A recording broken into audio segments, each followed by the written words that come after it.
ওয়ালাইকুম। আমি কয়দিন যাবত অসুস্থ।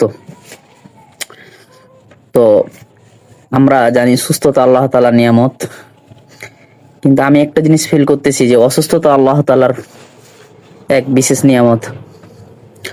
আল্লাহ তাআলা অসুস্থতার মাধ্যমে মানুষকে পরীক্ষা করে থাকে। তো অসুস্থ যে একটা নিয়ামত, এটা আপনি কিভাবে বুঝতে পারবেন? এটা বুঝতে পারবেন যে আপনি দেখবেন আপনি যখন অসুস্থ হবেন তখন আপনার দুনিয়ার কোনো কিছু ভালো লাগে না। আপনার দুনিয়ার কোনো কিছু আপনাকে ভালো লাগবে না, এবং আপনি ইবাদত করতে ইচ্ছা করবে আপনাকে। আল্লাহ তাআলার নাম বারবার আপনার স্মরণ আসবে।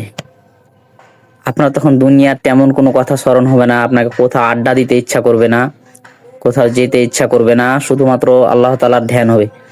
এবং আল্লাহ তাআলাকে আপনি দেখবেন তখন খুব বেশি বেশি স্মরণ করতেছেন। আপনি সুস্থতা অবস্থায় সেরকম করতেন না।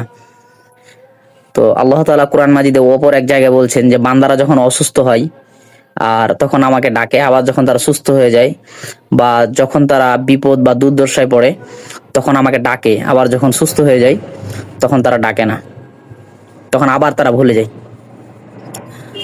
তো যাই হোক, আল্লাহ যাদেরকে চান যে যারা আল্লাহকে বেশি ডাকে তাদেরকে অসুস্থ দিয়ে পরীক্ষা করেন অনেকেই।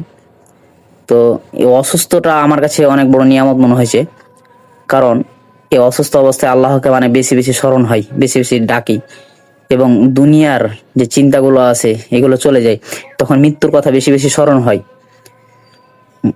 আপনারা খেয়াল করবেন, শুধু আমার না, আপনারাও যদি অসুস্থ হয়ে থাকেন তাহলে এটা ফিল করতে পারবেন। তো আমাদের আরেকটা করণীয় হলো যে আমরা অসুস্থ অবস্থায় যেভাবে আল্লাহ তাআলাকে ডাকি বা স্মরণ করি, আমরা যেন সুস্থ অবস্থায় আল্লাহ তাআলাকে সেভাবে ডাকতে পারি, স্মরণ করতে পারি। সে তৌফিক আল্লাহ আমাদেরকে দান করুন, আমিন। ভিডিওটি ভালো লাগলে অবশ্যই সবার মাঝে শেয়ার করবেন।